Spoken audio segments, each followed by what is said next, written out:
this element of let's try. Yes, let's try. Let's try. This element of like, I don't have the fix. I know what it is, but I don't know how to get it.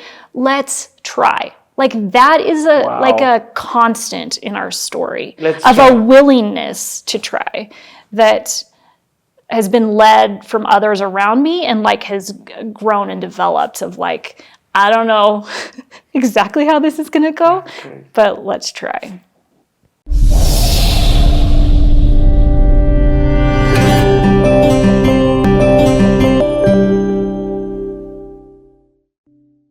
Because you came alone, or did you come with also another group of empowering lives? No.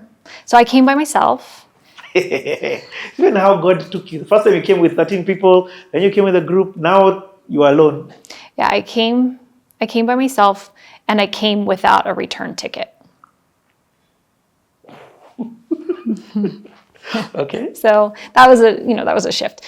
What I would say is that David Tyrus, Allison, who is now his wife, like they were already here. And Allison's background is in public health. David is a community leader, pastor, farmer, like cares about his people. And Allison, like because she had been here a couple of years, she's an American, she had been here a couple of years before me, like I feel like I got to come in and like maybe perhaps like mistakes she had made earlier. I mean, she's humble, she's incredible in the way that she engages with community, but like I got to like come alongside of them and probably not have to make some of the same mistakes because I was with her and I had like this covering to help me as we were navigating all these things. And she was instrumental in one, like there being the nuances, like a couple of years experience, like we very easily like just grew in trust of one another and like developed like a deep relationship from very early on so that we were navigating the work together. And so what happened in 2004 was there was a group of like, I don't know how many, 7, 8 people. So Kenyans, Allison and I, we called it Tumaini na Afya. So hope and health, going into the community and visiting homes. So like someone would report back to our team, like there's someone sick here, can you come and visit? So depending on what it is, it was largely HIV related, but we would go in and look at different community health initiatives, like deworming school children, looking at water issues in different places, trying some things that worked terribly, other things that were helpful, but going into homes, and largely it was people who were very sick with HIV. And like 3 or 4 months in, Allison had come back to the States. So I was there with our team, and someone had come to us and said, there's a really sick man that we'd like you to come visit. So I went with Hillary, and we went to this home close to Kimbilio, and we walked into this small garden. There were banana trees, and under one of the trees was this man who was like 6'4", maybe 6'5", lying on a mattress, very, very sick. And I remember he was asleep, and I sat down beside him, and he woke up, and I'm sure he was startled by my presence, but sorry. But I just began to talk to him and like know a little bit about who he was and how long he'd been sick. And he just had classic signs of someone who was wasting away, likely TB, HIV. And I just told him that as long as God would allow, that I would walk the journey with him. And I didn't know what that meant, because truthfully, like I felt like in a few weeks he's going to die and we're going to come for a burial. Like that's what was happening. But I went back to the little hut that I was living in, and it was just like, God, like that can't be okay. Like how long can it be like this? Like how long are we just going to say, like, I'm happy to come along. I'm not happy is not the right word. I'm willing to come along. I'm willing to sit. I'm willing to be near the suffering. But like, there is treatment. Like, at what point? When can it be accessible here? And there were all of like, historically, like the silly excuses. Silly is not a great word. But like just the terrible excuses that were given for why it couldn't work in Africa. Why antiretrovirals wouldn't be here. And I just thought, like, I'm here and like these people need medicine. And so a few weeks later, it was an early Friday morning. At the time, like we really didn't have vehicles in the community. We were walking everywhere. It was before pickies were all over. Like we were walking, you know, like if you wanted to get on the back of a bicycle, you could, but those were your choices, or maybe a donkey, but we walked. It's true. Oh my God. It's true. But we arranged for a vehicle to come and to drive us to a clinic that was like 10 kilometers away. And we get to this clinic, and my experience in like government facilities to that point had just been like, I don't know if it's worth like all of this effort, because like I just didn't know if there was going to be anything there. And anyways, we arrived, and I will always be grateful that there was this doctor who I didn't know from anybody standing in the doorway of this one-room clinic, like not bigger than this room. And he was like 70 years old. And he was this American who he was supposed to come for a year or two for retirement and then to retire. But like, he introduced himself just as Joe. And I said, I'm Julie. And he's like, what are you doing here what are you doing out here? Yeah, what are you doing here? And I told him I live here and I'm a nurse and I'm part of this community team and we're doing home visits. And I'm like, honestly, I'm tired of watching them needlessly suffer and die. And he said, well, let me show you something. And so we walked into this room, and there were antiretrovirals, and there were HIV test kits. And like, I started to cry, and I just told him like I didn't know that this was here. I like had no idea that this was right here. Like there are people just like down the road who they're under the trees and they're dying and their kids are going to be left. And this is right here. And truthfully, like it was like this moment where all I saw was hope and like the plans that we had were way smaller than what God has. And so what Joe said, I mean, he turns out like he's this renowned doctor who's been nominated for the Nobel Peace Prize, and like he's remarkable. But he, as much as anyone in my life, like he showed me compassion, and he showed me what it looks like to pay attention to the person in front of you, and he showed me like how to ask hard questions and how to not give up and how to like push the limits of what it feels possible and what people think, you know, this. And he did it like very humbly, and he never wanted the attention. In fact, he like hate that I'm talking about him right now. He's now 95, and he's just this man who started with treatment for one person for HIV, and then 5 and 10. And like right now there's like 127,000 people in this region.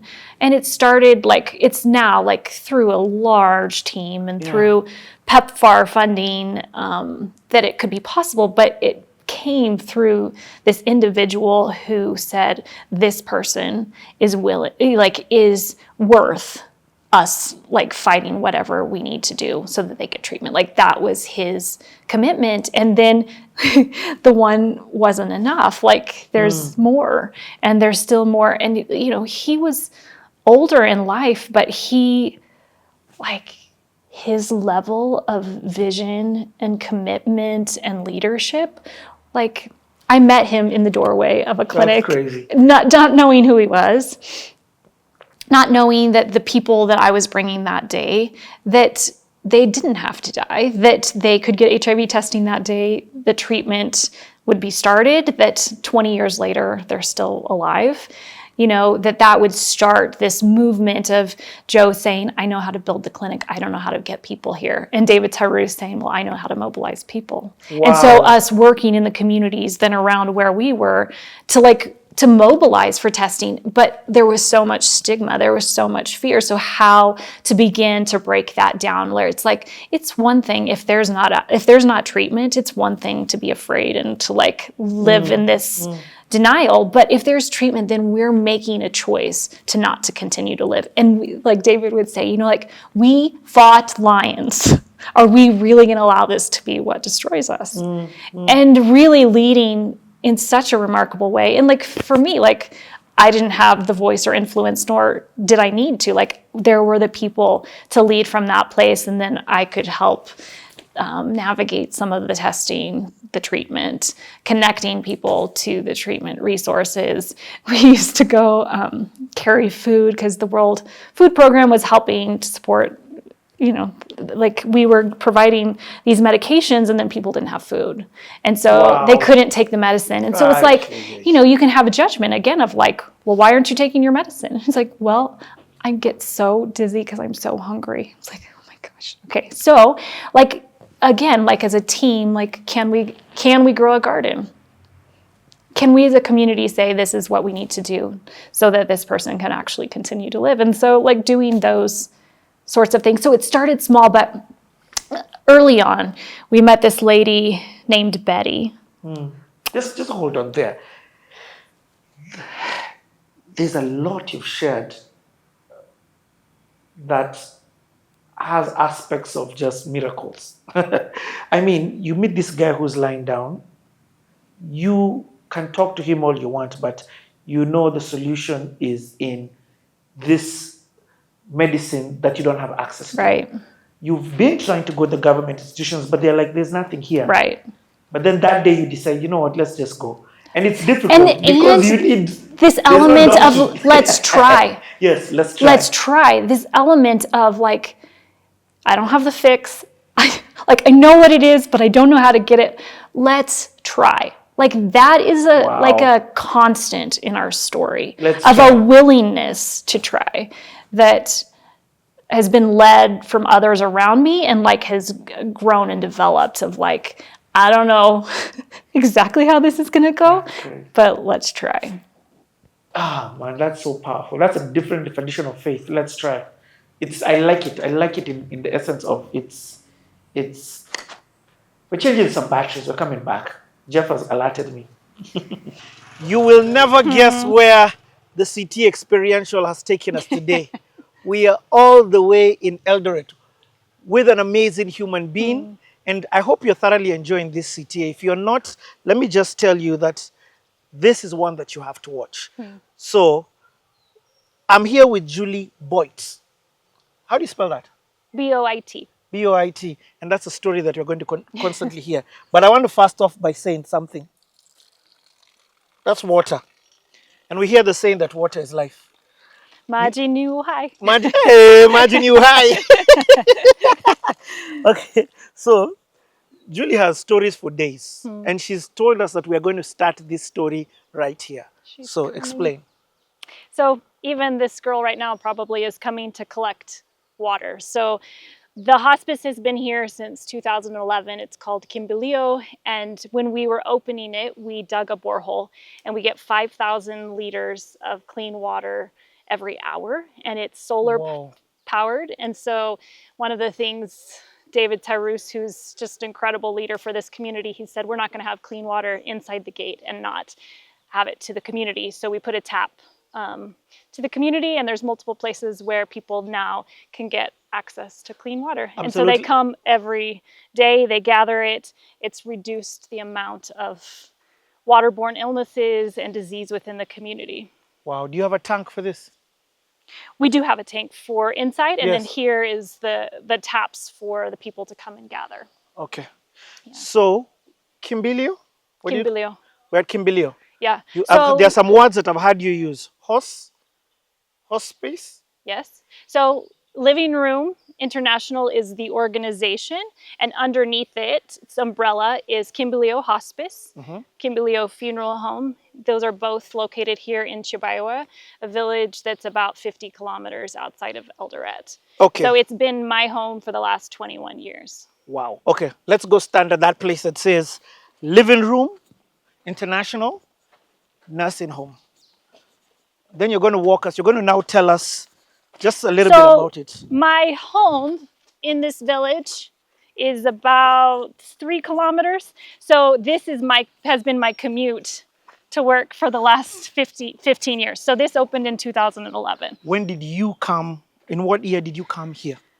So I first came as a nursing student in 2000 through a university in California. Yeah. And I came actually because my friend didn't want to miss, she didn't want to go to the information meeting by herself. Yeah. And so I went with her, and she didn't end up coming on the trip that summer, and I came for a month. I was in this village working with David Tarus and others. Yeah. And then I graduated. I became an HIV nurse in a hospital in Los Angeles. I did that for a couple of years. And then I moved here in 2004 for what I thought would be a year. Okay. We're going to get more of that story within the CTA.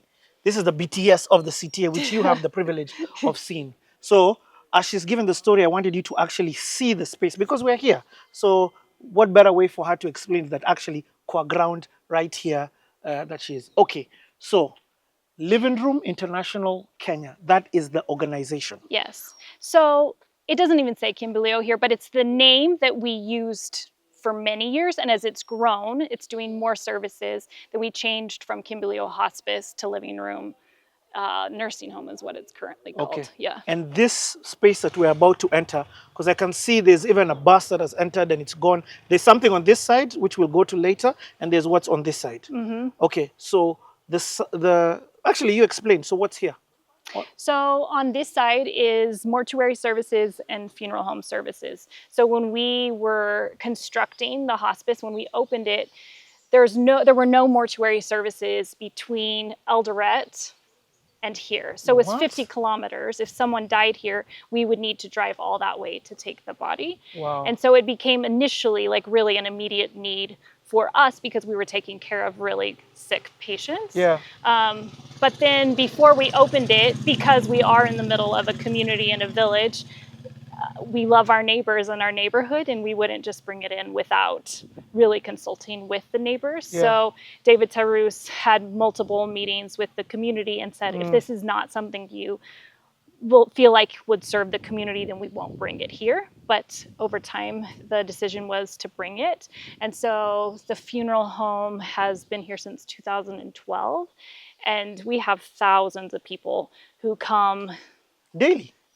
So like not even this... So like 200 people per body typically is what would happen to then accompany the family back home to bury their loved one. And so while it wasn't initially part of our plan is to like run a mortuary and to do funeral home services, we've found over time like it's really been a way to serve the larger community and to do in like a time where people are grieving, where there's so much loss. Like how can we continue the care that we've been doing while their loved one was alive, or for the larger community, maybe we didn't know the person, but how do we take care of this family and love them in ways that really honor their loved one?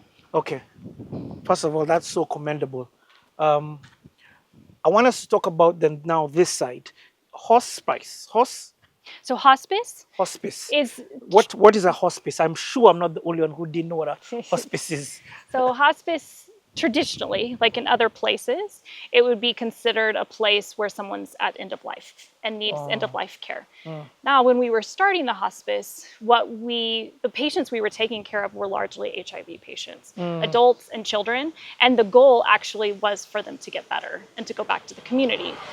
Because with the right treatment, the patients, many of them, that's what happened. Yeah. So over time, it's become a place where we do take care of people at the end of life, but we also do a lot of pain and symptom management for people from around the country. Okay. We do rehabilitation work. Hold on, first and foremost, you said from people from across the country. Yeah. So it's grown to the point where it's not just this community. So the original vision was to be, and it still is, to be a community of compassion that honors life and offers hope. And we imagined that that would be for people from this region, not fully understanding the limitations for people who were suffering from all over the country. And initially, we served largely like a lower economic, socioeconomic people population. Who couldn't afford. Who couldn't afford. We wanted there to be a place where they could come and be received and cared for as long as they needed, and that money wouldn't be the inhibiting factor for them to receive that care. Yeah, and the kind of people who come here, what kind of diseases are they going through? So largely right now it would be cancer. There is still some who might have HIV. There are some with disabilities. There are some children who have malnutrition who come. There are people who have strokes and need physical therapy and rehab. Wow. So we have 26 beds here, and then we still continue to do community-based care and home-based care. So we have social workers and community health workers to be able to go into homes. So we have about 400 homes that we're currently serving. Okay. Kimbilio is the name of the place. Even if it doesn't say that. Yeah, even if it doesn't say that, we're at Kimbilio, and we're entering. Let's get in. Let's get in and get to see a little bit of the space. So, whoa, it's quite a big land. How many acres does this sit on? Because clearly... So initially we had 10 acres, and then over time we've been able to add, and we have 22 acres. So we have some farming areas. We've grown maize, sugar cane. We're doing some coffee. We have a lot of vegetables to be able to feed the patients who come here.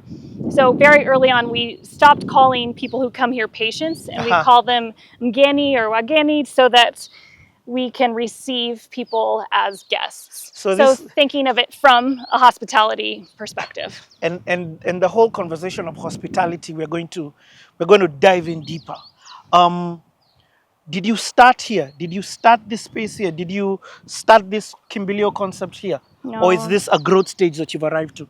Yeah, so in 2004, when I moved here, we really started doing community-based care, visiting homes. And then what happened was there were 2 children who were both HIV positive, both severely malnourished, orphans, who, one, their mother was still living, but the father had just died, but they were really, really, really sick. And as we were going into the homes, we felt, our team, like, if they stay here, they're going to die. But if we could create a care center where working with clinicians and caregivers, work on nutrition and work on the medications and trying to get them more stable, then there would be a chance for them to live. And so that's what ended up happening is we went to the homes, like so much suffering, came back and just kind of met about it. And Allison. Let's go in through the main entrance. Allison, who is another like colleague who we've worked together for so many years, she said, well, maybe we try. Let's try. And let's create a space. And so there was a small health center where we created a 2-bed center. We consulted with the pediatricians. Like, my background is I'm a nurse practitioner. We had nursing, we had caregivers, and we just began this process of doing therapeutic feeding and getting the right medications and making sure that these kids were really cared for. And so after 6 weeks, he went into respiratory distress. We were able to send him to the government hospital, and he ended up passing away. Wow. The other, she was 2 at the time, and she just finished high school this year. Whoa. And nice. Yeah, she's still in this community, and like really they are the inspiration of how Living Room started, was this idea of what does it look like to love and to give our best in this place, and to trust God with outcomes, because some of it was outside of our control. A lot of it's outside of our control, but trusting that God is in the midst of it and cares deeply and knows and sees these people and sees us. so that's how living room started. So it was just a one room space, and then we grew to have 8 beds. And then in 2011, we moved here, starting with the 26 bed inpatient space. Okay. So there's so much that I'm seeing even from the outside. I'm seeing all these trees. First of all, I'm seeing a lot of greenery. Yeah. And which is different. I'm actually even seeing people on the greenery, but I'm also seeing these trees with names and dates. What does that symbolize? So very early on, I don't know that it was actually, we didn't say, let's start planting trees every time visitors come. And when we say visitors, it's people from this community, people from around Kenya and People beyond. from CTA. It's people from CTA. But we began to feel like, what if when we receive and welcome, because hospitality is a really big deal for us, what if we have the team plant a tree, we mark it as with a sign, the date, because, you know, trees, just so much like this work, it's not like it matures in a day or a week or even a year. Like, it's like, what is the faithful things we can do today and trust that in time it will become what it should be and bear fruit. And so that's what we, you know, have seen. We have about 1,200 trees now that are planted around the compound. Yeah. And I mean, we really believe too, like, as people come into hospital settings, that the more green that you have, like, it creates peace, it creates beauty, it's creation, you know? So how to allow space for people to be outside in addition to the treatment spaces indoors. Okay, so walk us through then. Now walk us through the rest of the... Sure. Bye. Bye.